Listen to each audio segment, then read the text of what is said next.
So I've been seeing this beautiful and trending jacket. It's a female jacket with asymmetric hemline and a deep V neckline. So I made it for myself and I filmed a tutorial on how to make it. So if this is something you would like to learn, stay tuned and let's make it together.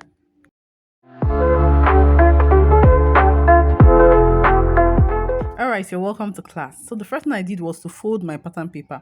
So this pattern paper now is on fold, okay? And then I'll use the closed part as the center front for this, okay? Then I ruled my start line, and then from that start line, I'll now mark my bust point, my half length, and then the top length, okay? So for the top length for this cloth, it's not going to be long. It's a jacket, and the jacket it doesn't really come out very well when it's long. So I'm going to be doing somewhere between 6 inches after my waistline to 8 inches after my waistline, depending on how tall you are or how tall your customer is. Okay, so whatever you use as your normal hemline top length, you can remove like 2 inches from it just to give you that good look. Okay, so like I said, this is on fold and I'm just labeling it. This is my bust point, my half length, and then the top length. Now on the bust point, I'm going to mark my bust divided by 4 plus 1 inch. Okay, half inch is going to be for ease and half inch is going to be sewing allowance. You get that? Or you can do plus 1.5 inch. You use half inch for sewing allowance and 1 inch for ease. That's if you want it to be big like the thumbnail. But me, I wanted my own to be a bit fitted on the body, so I use just half inch as my ease. I hope you get that. So I will also do the same thing for the waistline and for the hip line. You get that? So on the half length, I'm going to mark my waist divided by 4 plus 1 inch. On the hip line, I'm going to mark my hip divided by 4 plus 1 inch, and then I'll connect with my ruler. Now for the upper part, the sleeve, I'm going to mark my shoulder divided by 2. Okay, then from that shoulder divided by 2, you now add the length that you want the sleeve to be. For me, I think I used either 6 or 7. Okay, you can use 6, you can use 7, you can even measure from your shoulder to your sleeves to know where you want it to be. And then from that point, you now come down by 1 inch. Okay, then from that 1 inch, then from the center front also, I'm going to come in by 3 inches, which is the neck width that I'm working with. So I'll connect that 1 inch point to the shoulder slope to the 3 inches. You get that? Now, I didn't want the sleeve to be so big, like the one in the thumbnail, so I used 9 inches as my sleeve opening. But if you want yours to be exactly like the one in the thumbnail, then all you just need to do is to square up that your bust line and connect your shoulder slope all the way to your bust line. So that point you marked your bust, that's where you connect all the way to, and then you form a curve into your half length. You get that into your waist. But me, I stopped at 9 inches and then I formed the curve into my bust because that's how I want it to be. Then for the back, I'll come down from the center back by 1 inch. Remember, this is cut together. I'm cutting both the front and back together on this one pattern. So I'll come down by 1 inch to form my neck depth for the back. And then at the top length, I'm going to go up from the side by 1 inch. Okay, I'm going to go up from the side by 1 inch. Like I said, this top is not supposed to be so long. You get that? So by this 1 inch, I'm going to now form a curve just to get a smooth, a smooth edge there. So this is it for the back. Like this now, if I'm to cut it, I'll just place this on the back directly on the fabric and cut out for the back. Okay, so this is the back now. All right. So I'm going to go on to cut the front on this same pattern. You get that? So we're doing cut together. We're doing both the front and the back together. Meanwhile, if you're seeing me for the first time, welcome to the family. Click on the subscribe button and click on the notification bell so that you get notified every time we post a sewing tutorial. Okay? And if you have been here with me on this channel, you're welcome back. Thank you for always supporting this channel. I love you so much. Okay? All right. So now the only difference between the front and the back is the hemline. You know, like we said, the hemline has an asymmetric. One part of it has asymmetric hemline, the other part does not. So I'm going to extend the top length by 4 inches. For the front neck depth, I'm going to come down by 7 inches. Now, you can come down by as deep as you want it to be. I don't even want it to be too deep in front. Okay, so I use 7 inches. You can use 10 inches, 12 inches. You can even come down all the way to the bust line. You get that? So that's it. but I came down by 7 inches and formed my V neckline. And then I'm cutting out what I have. I'm cutting out from the front top length now. That 4 inches extension that I extended it by is what I started cutting from. And then I'm going to cut out every other thing. Okay? So with this now, I've also cut out the neckline for the front, for the back. Okay?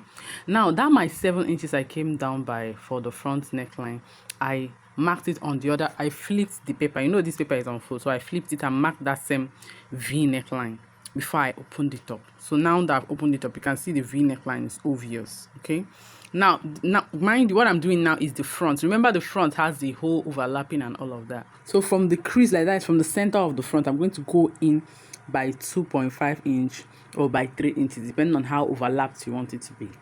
Okay, then I'm going to rule a straight line connecting that 2.5 inch that I marked from the center front. This is going to be my overlap. Okay, then I'm going to connect the V into that line. Remember, the line is starting from the bust point. I hope you can see what I'm doing. It's starting from the bust point, so I'm just going to, I don't want it to be like there shouldn't be any sharp points. I'm just going to blend it into having a continuous flow from the neckline into that overlap. Now, to form the asymmetric hemline, I'm going to extend the top length, that initial top length, before we extended it by 2.4 inches, right? So I'm going to like finish up that length properly. See that now? So now that I've extended it on the other side that don't have the marking, I will also go up by 1 inch. Remember, on the hemline for the back, we went up by 1 inch at the hemline. So I'll go up by that same 1 inch. And then from that 1 inch I went up by, I will now connect it to the tip of this, my overlap. I hope you can see. If you don't understand what I'm saying, just watch what I'm doing carefully. You can even rewind or watch it again, and it's so clear and so easy. Okay, so I'll connect it to that my 1 inch, to that my overlap, and then this is it for the side. So the side that is the right, that is going to have the overlap, is the part that will extend all the way down. But the other side that won't have the overlap, I will show you how to cut all this from this paper. I will show you how to cut all of this from this one paper. Okay, so the side that is not going to have the overlap, we're going to cut on the other side for it. So when I'm cutting, I want you to watch very carefully and follow what I'm doing. So I'm labeling it so that I can understand that the overlap is the part. The down part is the part that will have the overlap, but the initial top length that we have is going to be the normal top length. Okay, so on the other side, I'm just cutting out the normal top length that we marked before. Like I said, if you don't understand what I'm saying, just watch it carefully. It's easy to understand. Okay, so I also went ahead to just for clarity's sake, I just blended in the line of the other side. I'm not going to use it on this side. It's just for clarity's sake. So I'm going to cut this out now, and we're going to be using it to cut the two parts of the front. You know, the front has one part with overlap and the other side that doesn't have the overlap. So I'm going to be using this to cut those two parts of the front, and I'll show you how to do it. You can also use this to cut the back. You get that? You can also use it to cut the back, just depending on whatever you are doing. You get that, right? Okay, so I'm going to be placing this on my paper, and we're going to be working on the front, the back, and the rest of it. So now I've placed it on my paper, and like I told you earlier how you cut your back, how you place it and cut your back, but I didn't cut out my back I didn't cut out my fabric when I was doing it. So I'm going to be using this to cut out both my fabric for the front and the back and all of that. Okay, so just watch what I'm doing. Now I brought in the two parts of the front. You know, we had cut out some part of the front and kept aside, but I brought them all back in, and I aligned the hemline to make sure that at the side that both hemlines meet each other very perfectly. You get that? Now because the back doesn't have any zip allowance or anything, it doesn't have any opening, so I'll make sure that the center back, now is the back I'm cutting now, is on the crease line of my fabric. Then I'll fold in that extension. Are you seeing how I'm doing it? I'll fold up that extension, and then I'm going to cut the front. Now I am leaving half-inch sewing allowance for the front. For the back, sorry, I'm so sorry, I'm cutting the back now, and I'm leaving half-inch sewing allowance, okay, for the down part. But you know, we had already left sewing allowance for the side while we were cutting, so I'll just cut exactly what I have by the side. I hope you're following. Then I will also leave half-inch sewing allowance round for the round arm, and then when I'm cutting the neck, I'll leave half-inch sewing allowance.